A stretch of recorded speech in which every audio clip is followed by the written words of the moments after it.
Hello everybody, good morning and welcome to the United Stands. I'm Mark Goldbridge and this is your latest Manchester United transfer news. How are we all doing? Who are the Warriors who were up at 2 a.m. till 5 a.m. and are back here at 10 a.m? Because I tell you what, that's dedication and that's the sort of hard work we need to get Manchester United back on top. I've just realised I'm delirious with tiredness and that means nothing. But what does mean something is the news updates this morning. We've got Sesko's price set not by David Ornstein. He's just told us what the price is: 75 million euros plus add-ons and plus a percentage of future sales. They don't mess around when it comes to Leipzig. Is that too much? Is it a concern? Amorim spoke after the game about a few things. He spoke about Rasmus potentially saying. He dropped a bit of a hint around Sesko as well. We'll talk about that. We'll talk about where we are and what happens next with Sesko. We've also got I've got 6 players from last night that I want to go through later on if we get time and say whether they should stay or go. Sure, Casemiro, Mount,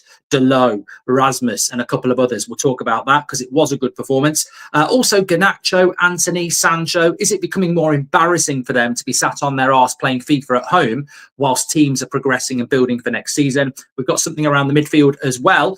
But we are going to start off with a very interesting story that's coming out. Now, I don't want to excite people on a Thursday morning. I don't need alcohol. I've had no sleep. I'm feeling lightheaded as it is. But Donnarumma, there is a rumour. Well, it's not even a rumour. I mean, I know who Jan Fjortoft is. We've had him on the show before a couple of years ago. He is now sort of a journalist, media personality. He used to play up front for Swindon in the Premier League. Nice man.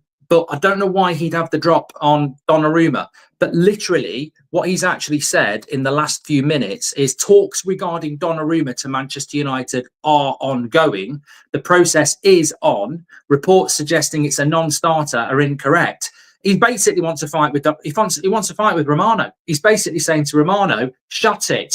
Shut your mouth, Romano. You're wrong. And look, I'll tell you what. We're in the entertainment business, so get in a ring, misfits. But no, I mean, look, Romano said last night that the talks are not true. It's wide of the mark. There are no talks. There is nothing concrete. Well, you know what? He's saying that reports suggesting it's a non-starter are incorrect. Now, look, since when is Jan Fjortoft going to get the drop on a Donnarumma deal? I do not know. I can't even figure it out. But I'm just dropping it in there at the start of the show because it has just broken. And I'll tell you what, I'll be breaking a few things if we sign Donnarumma. I'll be breaking plates. I'll be Greek because they do break plates in Greece, don't they? And happily they break them. They don't do them accidentally, like, you know, you're carrying too many to the dishwasher, you break one and you go, oh shit. They smash them on the floor because they're happy. I'll be smashing them too, happy. I'll find a local Greek restaurant. I'll go in there and I'll just go, Donnarumma, bang. And they'll love it, probably applaud me. But look, let's see what happens with that. What I do know about Donnarumma is, because I want to talk about Sesko, maybe we can circle back. What I do know about Donnarumma is that he has got a year left on his contract. And PSG have just bought Chevalier. So he, you know, he's in a position where traditionally, I think he would run his contract down. He's part of the old Riola stable. So, you know, they're very aware about player power, brand, etc. I think running your contract down, huge wage next year, makes sense. But if PSG have gone up yours and bought a goalkeeper and he sits on his arse ahead of the World Cup, so is there a loan deal here? Is there something like that? Has Goldbridge figured it out? Could it be a loan for a year or something like that? Or would he actually move? The club I'd be more worried about is Chelsea. But let's just see what happens with Donnarumma, because it is a rumour. And I don't see how Man United can do it, because Donnarumma will be on I don't know what Donnarumma's wage is at PSG. If someone can tell us that, we can come back to that. But he's at 200k and we can offer 250k a week, says Gearshifter. But no, I don't trust the rumour.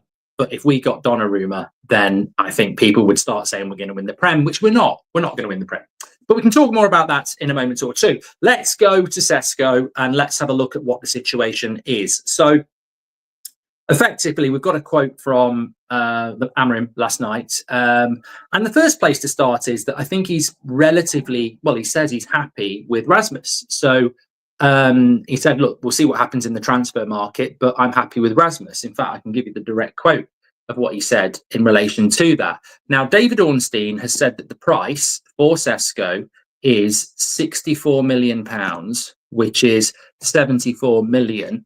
Sorry, £64 million, which is 74 million euros. Obviously, that's a considerable amount of money, but I don't think it's actually horrific. And I think it's something that United should be able to deal with relatively comfortably.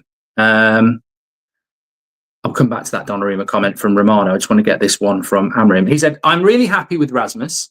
I don't know what's going to happen until the end of the market. The most important thing is that the strikers who are already here are working really well, improving and helping the team in that way. That's the most important thing. So he says he's happy with Rasmus and he doesn't know what's going to happen until the end of the market. Now, The Athletic have reported this morning that Rasmus doesn't see his future away from Manchester United. He's obviously aware that United are looking at transfer targets in the striker position, but no one's told him he's going. And also, Man United might not need to sell Rasmus to fund a Sesko deal. So it's interesting. If you didn't stay up and watch the watch along last night at 2 a.m, shame on you. You're not a real fan. If you went to bed last night and you didn't watch the game, you're not a real fan. And that includes our producer, Greg, who also was catching Zeds as well. Don't think I didn't notice that. No, I'm joking. If it was it's a pre-season game. It's not a bloody Champions League final. Fair play. The reason I just want to say, by the way, absolutely loved the stream last night. It's something special about doing a stream at like 3 o'clock in the morning, and it was a good laugh, but it was a good game as well. But we've got Ben Jacobs on at 2 o'clock anyway, so you can hear it from him. But Ben Jacobs was messaging me before the game because obviously Cunha missed the game yesterday, so we were having a bit of a back and forth about that, and then we were asking about Sesko, and effectively he said the Sesko situation, this is really important because I don't know if we've discussed this, and if you didn't watch the watch along, you won't know this. So I said to Ben Jacobs, and we'll ask him again for the latest at 2 o'clock. I said, it's really exciting about Sesko. It looks like we're going for him because Ornstein said so, and it looks like Sesko wants us. And Ben was like, yeah. And then I said, but what I don't understand is why Fabrizio Romano is saying that it could take a few days and Sesko's got to go and talk to his friends and his families. And he's only got one family, and his local, butchers about what he should do for his future. And I said to Ben, that's a bit odd because surely he's chosen us and Ornstein says we've chosen him. And what Ben said was this: it's a little bit more complicated than that, because if Newcastle don't walk away, and let's say Newcastle today offer 70 million, that's 6 million more than the price that Man United have been quoted. So Newcastle could put an offer in that's higher than ours.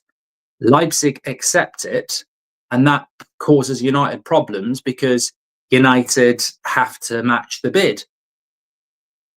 So that's sort of what could be a complication. And that's probably why Sesko hasn't said he wants Man United yet, because he wants to know that United are going to stay in the race if that happens, or he wants Newcastle to pull out of the race, because if he has to end up going to Newcastle, it looks bad on him if he said Manchester United. So I think it's just that, really. I think it's just like, will Newcastle take the hint and go? Which I think they will. And then it becomes about how long's a piece of string? How long does it take Manchester United to do a deal? I think 64 million is not a concern. I mean, I know it says it in the title, Sesko price concern. I debated whether that should be in there, but there has been a few people online saying it's too much money. 75 million euros is 64 million pounds plus add-ons. It's too much money. But I think, well, is it too much money? It's cheaper than Ekatike. It's around the sort of price that was paid for Gyökeres, and I would have always preferred Gyökeres. But in fairness, he is 5 years older, and there was a brilliant topic we were talking about, which was fed by the Swedish Rumble on X the other day. The reason Caicedo and Wirtz and now Sesko go for more money than an established 27-year-old is because football has changed. We know that. And although footballers are playing for longer, it makes younger talented players more valuable.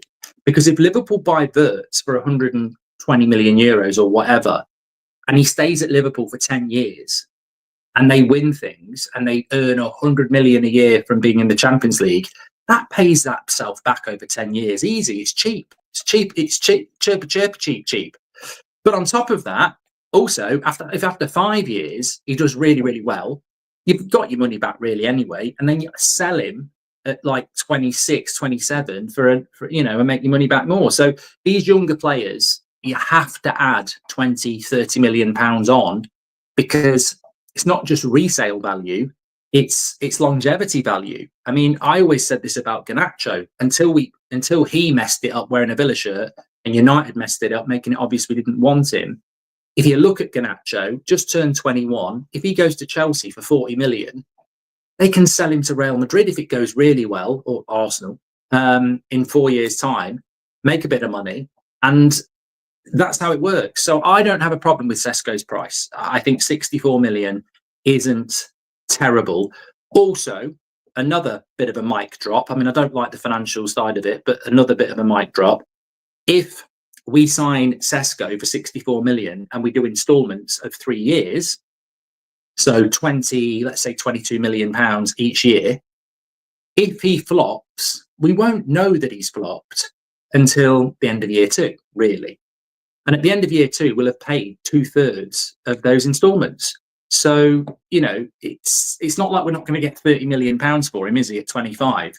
So I just think it's a good deal. I've seen a few people talking about Watkins. Respect to Watkins. If that's where we've gone, fine. But I think you've got to get on the horse with Sesko now. It's a big horse. Have you seen how big he jumps?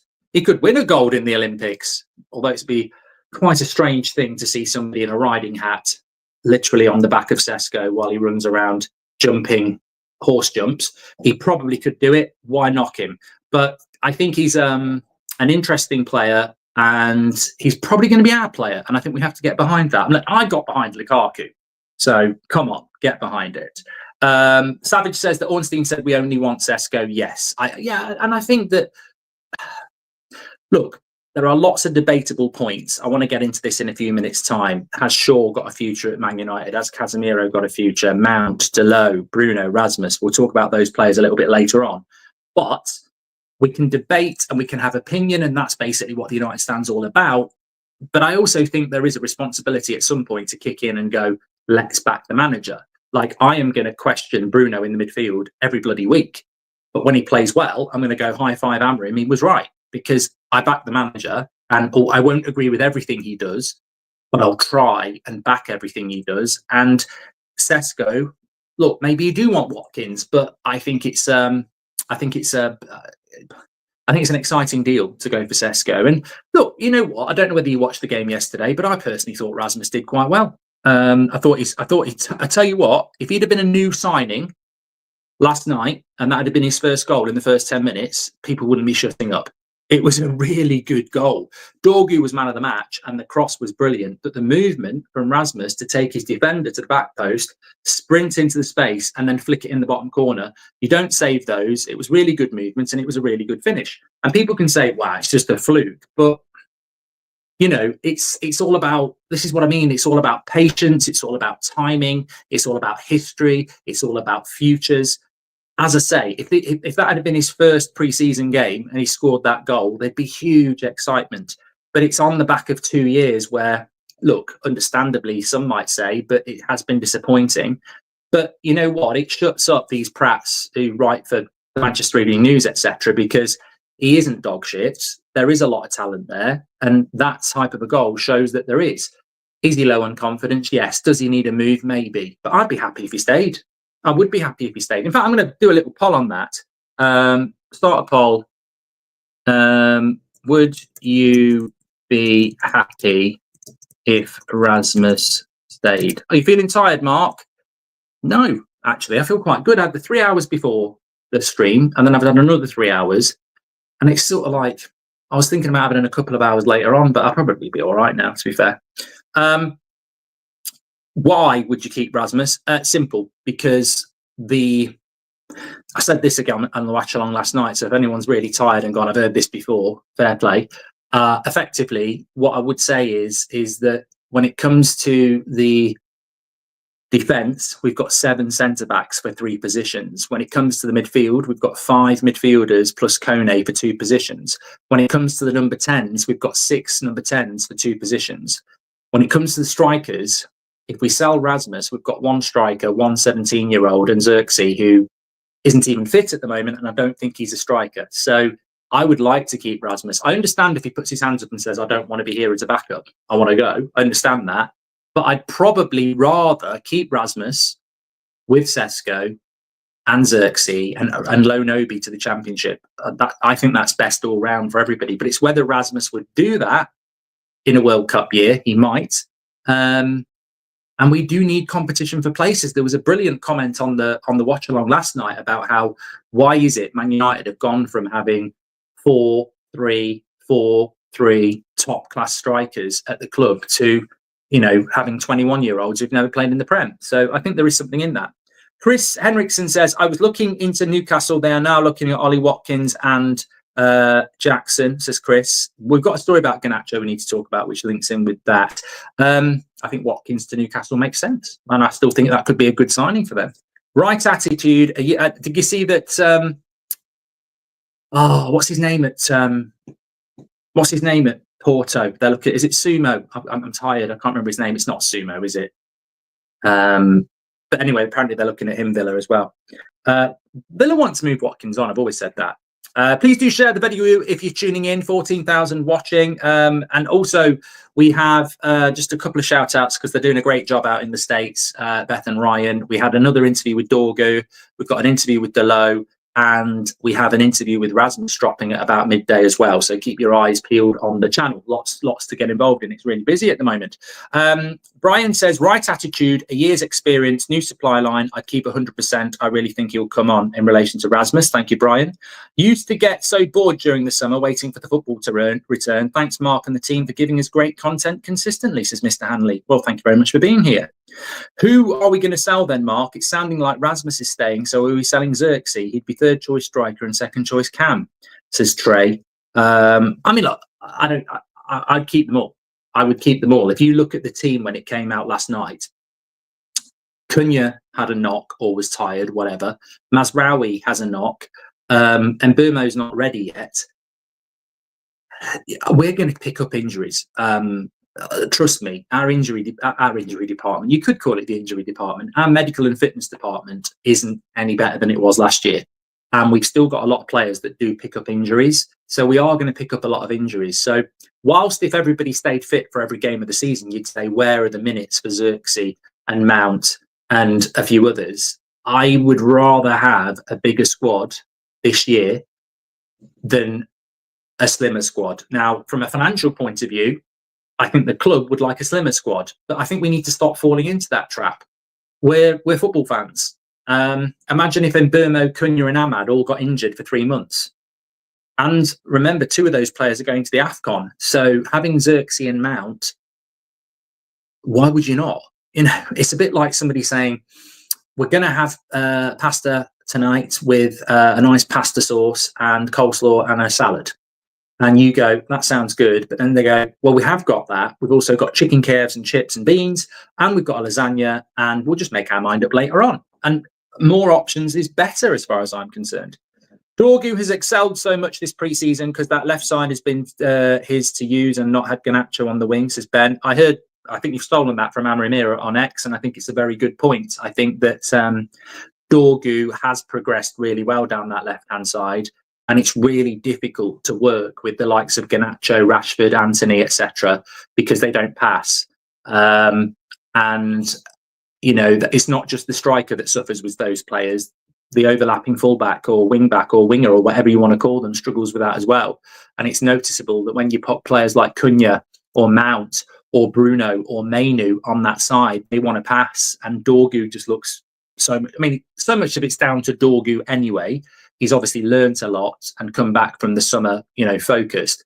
But it's true. It's a great point. I saw it myself on X. Shout out to Amorim era. It's absolutely spot on. It's brilliant tactical analysis, and expect to get it stolen by a hipster on TikTok or a stat person, because you're right.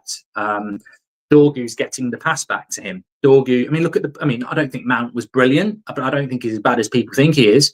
it was a nice, intelligent ball from a wing back who had the confidence and desire to run into the space. If he's got Garnacho ahead of him or Rashford ahead of him, does he do that? So it's a great bit of analysis. Yes. Is Hojlund this season's pre-season Pirlo, says Lyle? Look, I don't think look, I like Rasmus, and as I said, I would keep him, but the goal was really good. But at times yesterday, I still think he looked a little bit like he did last year. But he just looks more confident, he looks more mobile, he looks leaner, but also he looks keener because he's got players around, a bit like Dorgu. I mean, I'm not saying Dorgu was at the he was on a different level, but there is a buzz around the team. And I mean, I want to talk about the game last night after we've got through the transfer stuff, but there is almost a magic potion with Amorim and what he did at Sporting. And I've analysed that a lot since he came to the club and again over the summer. And he didn't have a particularly good first season at Sporting, but it all started to click the season after. And I wasn't impressed with the lineup last night, and I make no apologies for that. It depressed me at times to see that team. You know, you get up at 2 o'clock in the morning and you look at that team and you sort of go, oh, I've got up at 2 o'clock in the morning to look at 9 players. I mean, that 9 players started in the Europa League final. And I was like, no Cunha, no Mberma, when 9 of these prats starting. I mean, they're not all prats, but you know what I mean. They'd understand. But we actually played well. Bournemouth weren't great, but we can only do what we can do. And this is why the pre-season is so important. And this is why I and many of you said pre-season, we really have to analyse it. Who was the guy in the chat last night saying it's only pre-season, it's not that deep? And I was like, it's deep. It's deeper than the bloody ocean. It's really deep because Amorim was protected by me and a few others at the end of last season who was, you know, saying, people were saying Amorim out. We were going, you can't be Amorim out. He needs a pre-season. You then can't sweep pre-season under the carpet and say it's only pre-season. We have to see improvement. We have to see intensity. And we have seen improvement and we have seen intensity. And yes, it is pre-season, but we can't always be negative in life. There were positives. Obviously, I'm ultra realistic. I don't, you know, what does this, even Bournemouth when we play them, won't play like that. And if they score first, we might bottle it. So there's still a lot of question marks, but I think there is more intensity. There is more togetherness.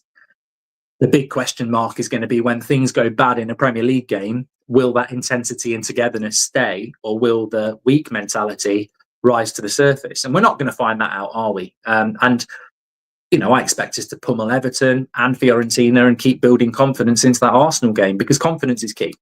I wonder what happens if Villa now say we can have Watkins for 40 to 45 million, says Vishesh. Somebody said this last night. It's a good comment. Do you think United would go for Watkins if Villa suddenly said you can have him for 45 million? That would imply that we've used David Ornstein to smoke out a low offer from Villa. And I do not think that David Ornstein would be happy about that. And I don't think Man United operate like that. So effectively what you do is you set a trap. You say Sesko's the only striker that we want, because we did approach Villa last Thursday. Last Thursday, a week ago, 100% Watkins was the priority. Villa said not for sale, 60 million quid. And United sort of looked at it and went, well, do we go back in or do we move away? So look, honestly, last Thursday, if Villa had said 45 million, Watkins would be the striker we're going for. But United got rebuffed, went to reassess, and then have obviously gone for Sesko.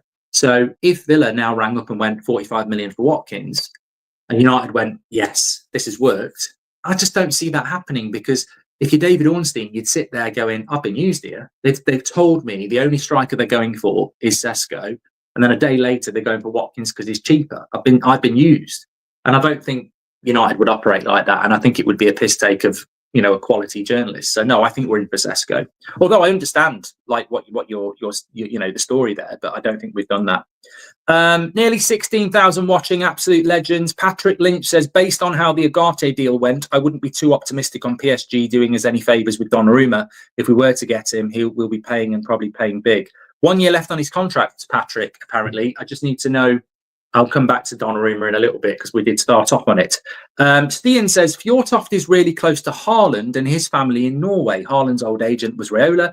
Fjortoft is also a reliable journalist here in Norway. And Stian, can I just applaud you, because I started off the show by saying that Donnarumma Talks in the last few minutes has basically said that United are in for Donnarumma, and anyone saying that we aren't is incorrect.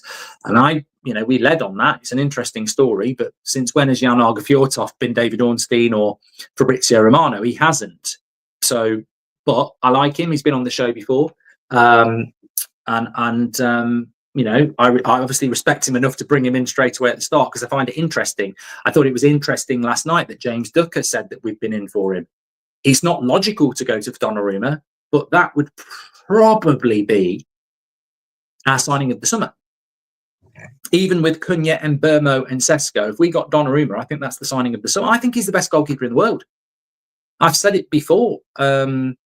I think he's the best goalkeeper in the world based on last season. I couldn't believe some of the saves he was making, even in the Club World Cup. I had no indication that United were going to go for him. I genuinely think he's the best goalkeeper in the world at the moment. I'm a Warrior, but I must admit, just woke up for the positivity. Legend, says Carl. Thank you very much, Carl. Matt Luxton, welcome to the Members Club. Thank you for supporting the channel and getting your badge in. Really appreciate it. Rajaf says, I personally thought this would be Xerxes, Kobe and Yoro's season, which it could still be, but Dorgo's progression is very impressive. People sleeping on Mount. Amorim loves him, says Robert. Explain this to me, Robert. We need a goalkeeper and we need a striker. If Mason Mount is so important to Ruben Amorim, why would you spend £127 million on 2 number 10s?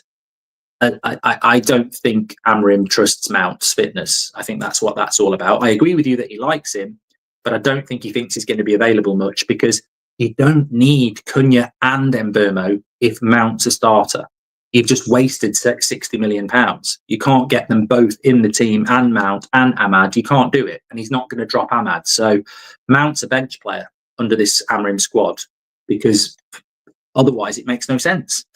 I'm excited for a Sesko potential signing. Watched compilations of his goals and they're very impressive, reminiscent of Zlatan, says Token. How long is Onana out for? I thought there was interest in Saudi, says 23 official. I think he'll be back very soon, actually. Connor says it was a good match to watch, but you can still see the cracks. Good teams will easily take advantage. Happy for the win. I don't really want to talk massively about the game because I did a match reaction, but I don't think I covered this in the game, and I will shout out Connor for this. If you want a couple of negatives from the game last night, because there were a lot of positives, a better team would have scored about 4. There was a period of play when we were 2-0 up where they put about 4 good crosses in, and we just couldn't deal with them. Luke Shaw, I think Harry got caught out once, but predominantly back post of Shaw. You imagine what a Newcastle, a Villa or someone like that will do. They will score goals. So look, we were a bit vulnerable, but I don't think 4-0 flattered us. 4-1 actually.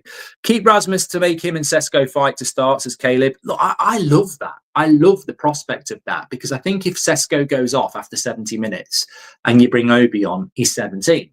If you bring Xerxes on, he's different. If you bring Rasmus on and he's fired up, there's competition. I just think if we want 5th place, keep as many players as you can. The players that we want to sell are going to be obviously Garnacho, Anthony, etc. But I think competition for places is really important, especially up front. And what if Sesko gets injured? What if Sesko struggles? Right attitude. A year's done that one from Brian. Okay, let me circle back, because there is quite a lot of news to go through this morning, and I want to make sure I cover it all off. Just interestingly on the midfield situation.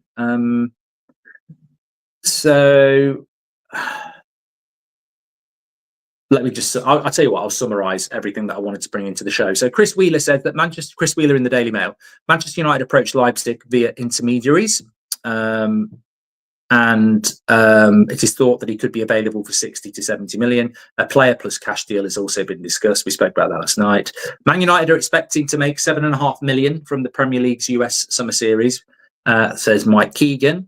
It's not impossible that United can raise the finances for Sesko without Rasmus leaving, says The Athletic. Given they could yet recoup significant fees on Garnacho and Anthony, United could agree the Sesko deal before selling players, so long as it happens before next year's PSR. This is just an approach that many of you've mentioned about and we've spoken about. United have adopted under Ineos a sell to buy policy. We did it with Agate. We wouldn't do it until we got McTominay, and he came in late in the window and didn't get a pre-season. We did it with Dalot and Mazraoui. They came in just before the start of the season, didn't get a pre-season because we wanted to sell Wan-Bissaka first.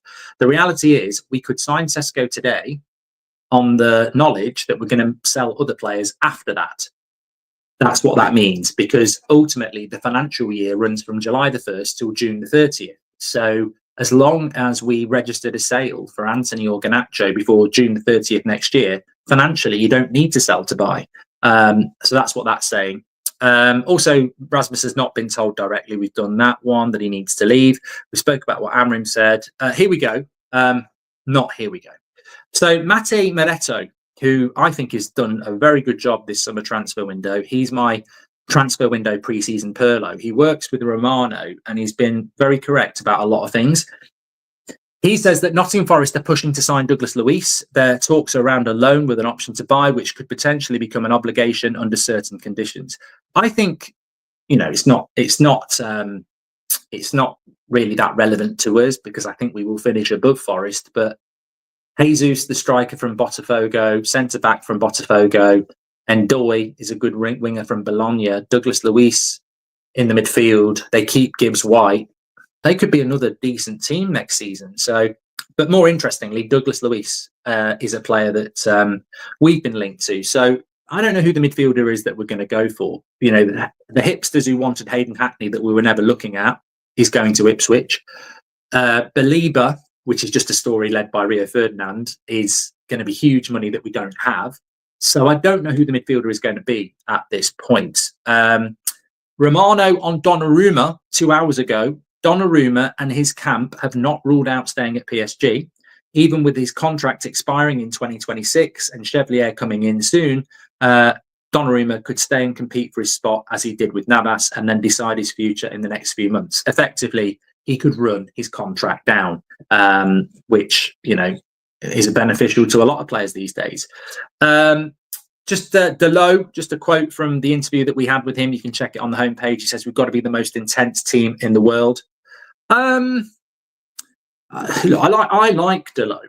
I like Dalot, and hopefully I think we will get time in a few minutes to talk about a few players that, we probably need to make decisions on. But I like Dalot. He's an honest lad. He works really hard. He's got a fantastic attitude, and Amorim really likes him. I really like him. Do I want him to be a starting player? I feel that, and I'm not being offensive here. I've just said I like Dalot, so I'm not being offensive at all. But I can be honest in my assessment of Manchester United. I'm allowed to say who I think I would buy, and I'm allowed to say who I think I would sell. And honestly, I think that Dalot, for me, having seen him play for Manchester United for quite a few years now, I ain't got a problem with Dalot playing at right wing back. I just wouldn't start him. He wouldn't be my starter. So I see Dalot for me as a Wes Brown type, a Phil Neville type, a John O'Shea type. And you need those players are worth their weight in gold. I'm not saying Dalot is as good as Wes Brown or John O'Shea. What I'm saying is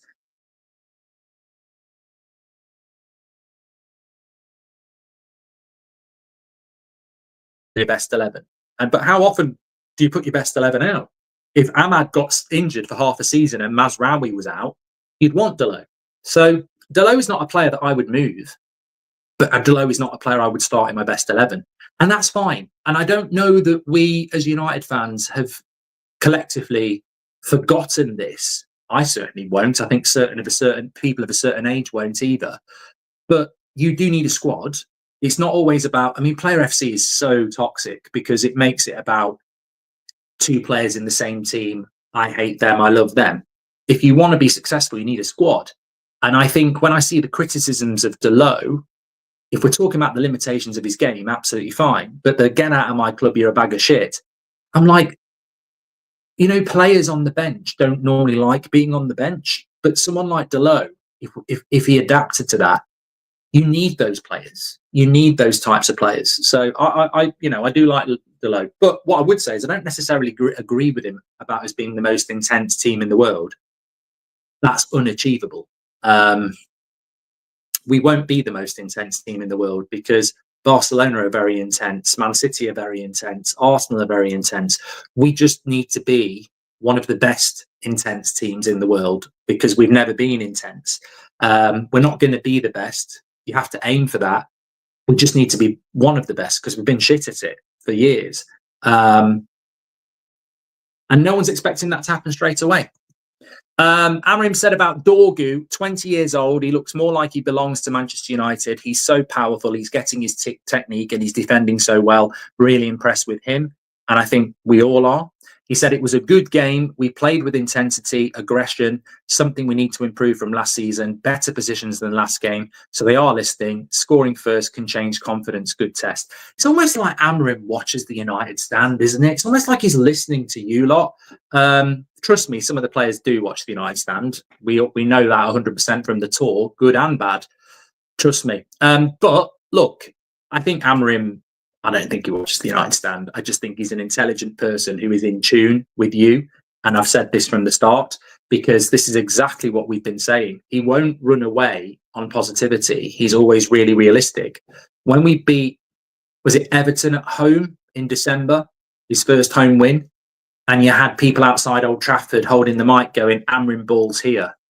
And some of us were like, look, I'm not an Amorim disciple yet, but I've seen Sporting play a few times and that's fucking nothing like Sporting. And then Amorim comes out and says, no, we're going to suffer. That's a good win, but that's not how I want us to be. I love the honesty. And I think what he's saying there is so true. It was a good game. We did play with intensity. We were aggressive and we were better than last season. But scoring first is very different to going one goal behind, and we're not going to go in front every single time. So I think what Amorim's saying there is what we were talking about, is that the real test for this team is, I don't think injuries are going to disappear. And if I don't think injuries are going to disappear, then why do I think that the mentality to down tools when we start losing games is going to disappear? That's going to be the thing that takes us from, 7th to 5th. Is, can we keep the intensity and the confidence going when we go 1-0 down? And the prime example of that, and it's only a cherry on a cake because it happened all the time, was look at the Europa League final. I mean, Spurs were shit in that. I mean, we were worse. Like, fair play. Spurs have won. I still can't believe it, but they scored a scrappy, crappy goal in the first half an hour and we couldn't respond to it because the heads went. And how many times has that happened? How does 2-0 at Anfield turn into 7-0 at Anfield? I mean, some of the results we've had over the years are just shockingly bad because of this thing that switches in our heads with some of the players when we go 1-0 down. So that is something that I don't think we're going to be able to deal with that in pre-season, because I don't think that'll happen. I mean, I'd like it to happen against Everton or Fiorentina, but I think we're going to probably carry on, scoring first and playing with confidence. But at some point, that's when we're going to really start to learn about this team. I would agree with Amorim on that. We look like a different team and we're improving, says Amorim. Okay, let's talk about Garnacho for a moment. So Chelsea are standing firm. This is from The Athletic. Chelsea are standing firm on their position regarding Garnacho by offering swaps with players they no longer need, such as Nicholas Jackson and Nkunku. Well, guess what, Chelsea? You have one of them. You have one of them, because we don't need Nkunku and we don't need Nicholas Jackson either. We're okay. We're talking about selling a striker. I don't want Nicholas Jackson anywhere near Manchester United, and I don't think anybody does as well. Oh, interesting. I mean, just from a pure football point of view, the Independent are saying that club executives and senior football figures believe the case against Man City, the 115, could go on till at least October before we find out the outcome. Bloody hell. It's incredible, isn't it? Incredible how long that's been running.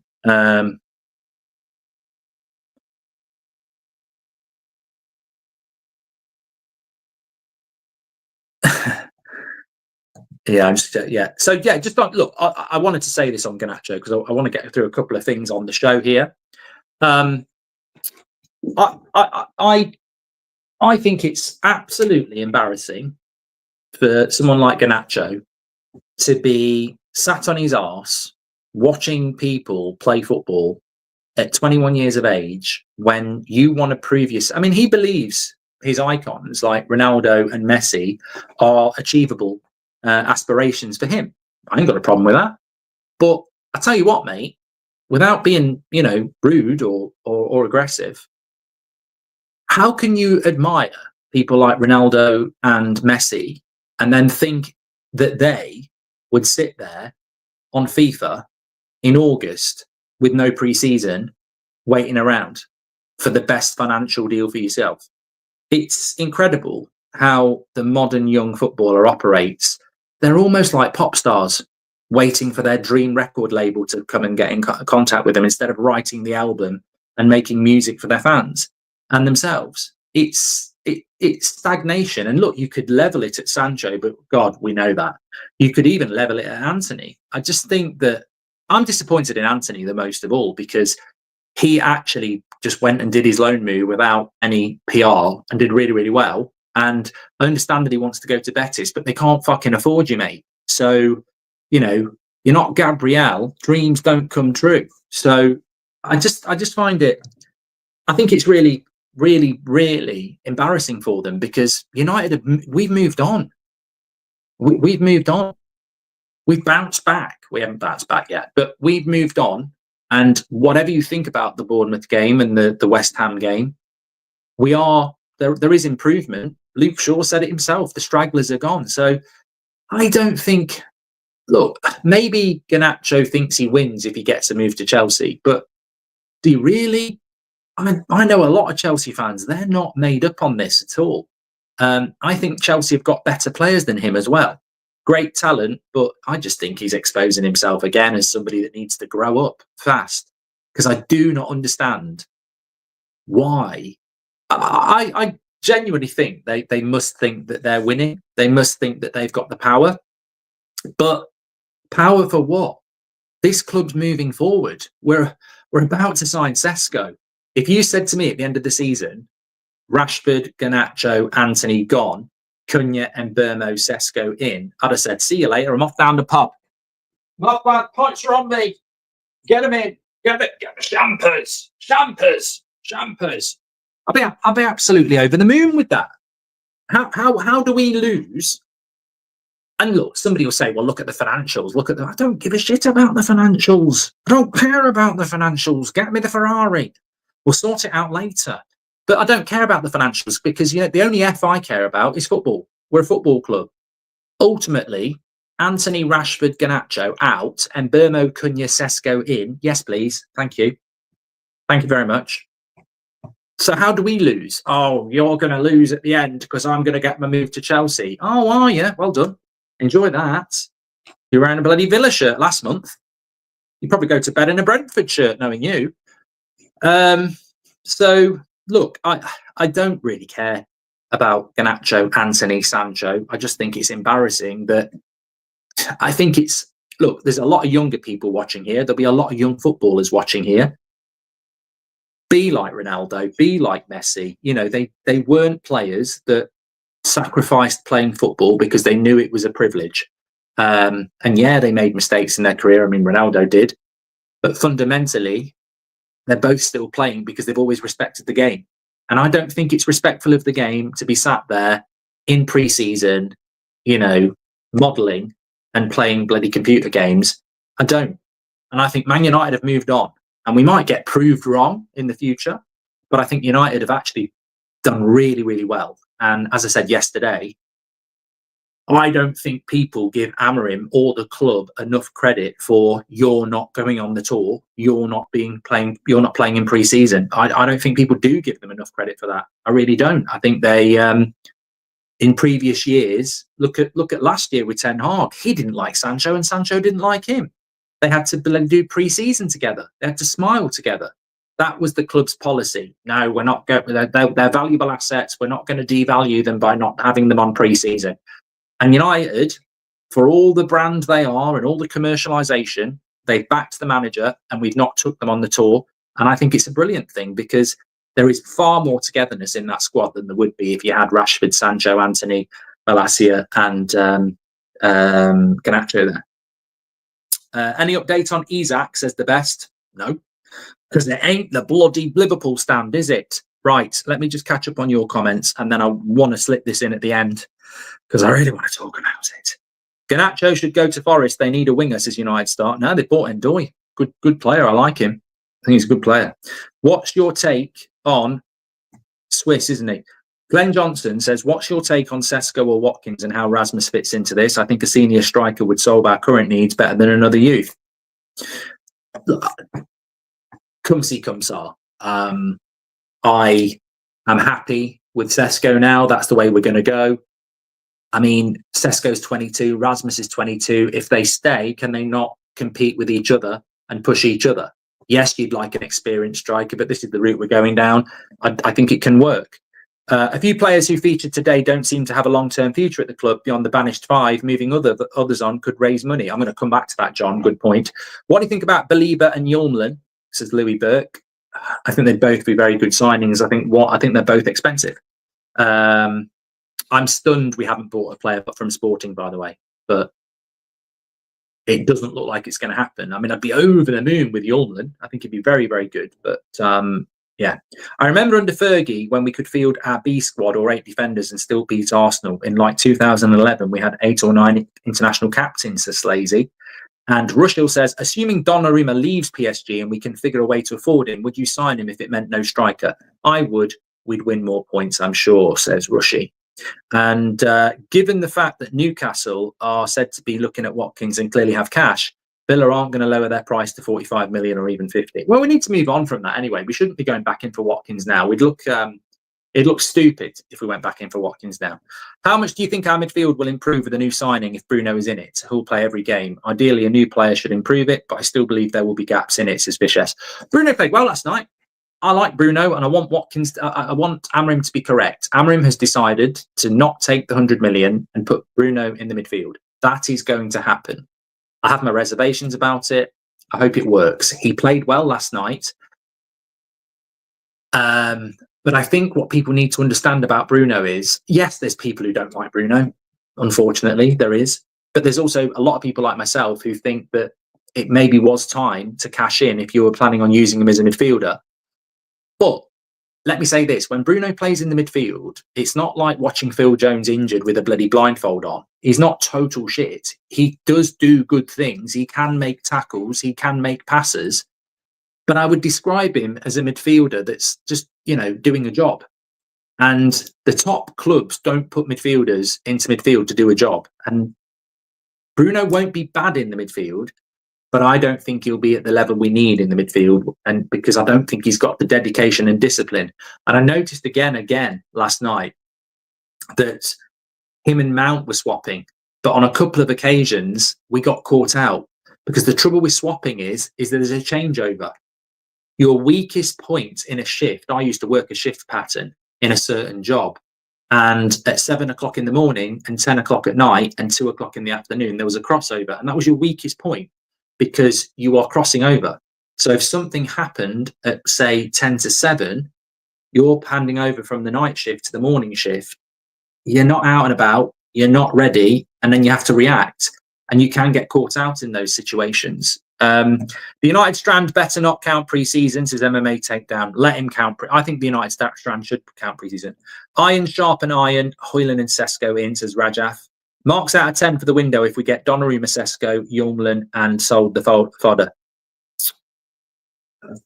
Donnarumma, Sesko, Yulman, Cunha, and Bruno would be a very high summer transfer window if they'd were all in for pre-season. I still think, for me, sales and when you do your deals mark you down. So I'd probably say an 8. Hi, Mark. I've seen a couple of the fan base saying Sesko is the new Rasmus. I like Rasmus, but Sesko is underrated and young. He's going to improve, says Fowler. No, very, very quickly. Lars, welcome to the members club. Dops gifted a membership as well. Very, very quickly. United done that one. Martinez for 40 million. How much for Donnarumma? I don't know. No price has been mentioned, actually. Started at Etihad, Emirates, Europa final. Big game, says Robert McCormack about Mount. Garnacho. So just going back to that there, anybody who's saying that Rasmus Sesko is the same as Rasmus, I disagree, because Rasmus, as much as I like him, had one breakout season at Atalanta. Sesko has been playing in the Champions League for about 4 years. He was playing in the Champions League with Salzburg. He's been playing in the Champions League with Leipzig. Rasmus was definitely a learner driver. I would say Sesko is a P in the sense that he's passed his test, but he's still got things to learn. So there we go. Interesting poll. Would you be happy if Rasmus stayed? 76% of you saying yes, 24% of you saying no. I would say again, yes, I'm very happy with it because I want options. I don't think it's a bad thing to keep Mason Mount. I don't think it's a bad thing to keep Xerxes. I don't know why sometimes we're just so obsessed with get rid. We know we suffer with injuries massively, and that's something that I don't think is going to go away. I was saying last night that in the last 4 or 3 seasons, Ahmad's missed half a season each season. So Mazraoui started picking up injuries. Xerxes picks up injuries. We don't know about Cunha and Mbeumo in their first season. So I don't trust the way we train and the way our medical team work. So I just think the more options you've got, the better. How many times over the last couple of years have we looked at the injuries in February and gone, oh my God. Even last season, you know, we loan out Anthony and Rashford. Ahmad gets injured and you're like, we've only got Garnacho. So I just think, obviously, I understand the financial reasons why we need to sell players, but Garnacho, Rashford, Anthony, Sancho, Malacia, hopefully that covers that off. I want 5th place this year. And if we're overstacked on players and we need to loan some out or sell players in January, fine. But if I'm a manager and I've got that many players, I'd want as many as I can. As many as I can. If I get a knock on the door saying you've got to get rid of Rasmus, and I know Rasmus wants to stay, I'd say to Wilcox, hold on a minute, you give me Sesko, you're telling me how good he is, he's still got time, he's got to adapt. He's got to adapt in a team that's got to adapt. What if he's playing badly after 65 minutes and I look at the bench and I've got a 17-year-old kid because Xerxes is not even fit and he can't play up front? Is that not perfect to bring Rasmus on? And does that not inspire Sesko to have competition and be better? Have we not made a mistake over the last 2 years, basically bringing Rasmus in and saying you're the striker week in, week out, and look at what it did for him? Surely keeping Rasmus for another year to work alongside Sesko and push each other is a positive. Why would you not want to do that? Unless you're going to go and get me another striker, which I don't think we're going to do. So yeah, I definitely would keep him. Hi, Mark.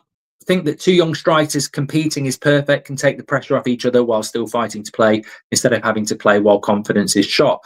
And look, Rob, you know what? We talk about intensity. I'm not saying we should be rotating a lot, but if you have got 2 strikers and you can share the load, if Sesko knows he's got to run his arse off for 65 minutes and then Rasmus is going to come on, you are protecting the intensity of those players. I think the hint has already been dropped. We keep saying, who's going to start right wing back, Dalot or Ahmad? Who's going to start left back? Leon looks really good. Who's going to start as the 3 centre backs? How many minutes is Mainu and Agate going to get when he keeps picking Bruno? Who the number 10 is going to be when you've got Mount and Xerxes as well as Mbeumo and Cunha? And as we've just said about Rasmus and Sesko, but does that not drop a hint of maybe, just maybe, United have done something out the box that maybe you would think of? If I've got all these options and I'm not in Europe, then surely every Premier League game, we should be playing 100 miles an hour because we've got a bench that can come on as well. So that's how I would look at it. And I think, you know, United might say we need to sell somebody to balance the books. I would be saying, give me this squad, I'll get you Champions League football. We don't need to balance the fucking books then, do you? You've got 100 million quid coming in. So anyway, what's going on for the rest of the day? We've got Ben Jacobs on the show at 2:00. So we should be able to get updates on Donnarumma, what's happening with the midfield, what's happening with the sales, Sesko, Rasmus, Dalot. So tune in live at 2:00. 8:00 tonight, I will bring in this topic. This sometimes happens. I want to go through Shaw, Casemiro, Mount, Dalot, Bruno, Rasmus, based on where we are at the moment. Somebody said, you know, there should be other players leaving the football club. What do we think about those players' long-term futures and short-term futures? We'll talk about that. 8:00 shows have been brilliant the last couple of weeks, so make sure you tune in for that. Also, if you're interested, Arsenal are playing Spurs at midday, and we are doing a watch along on That's Football. So if you fancy one of those as well. Brilliant show today. Thank you, everybody. I'm actually feeling really good despite very little sleep. I don't know how you lot are feeling, but I'll speak to you all later. Take care, stay safe, and thank you very much for tuning in. Make sure you subscribe to the channel and keep updated, because I was live in a field yesterday afternoon, and you just don't know where I could be live again. Although I do draw the line on the toilets. I think that would be the time where it's time to stop. Take care.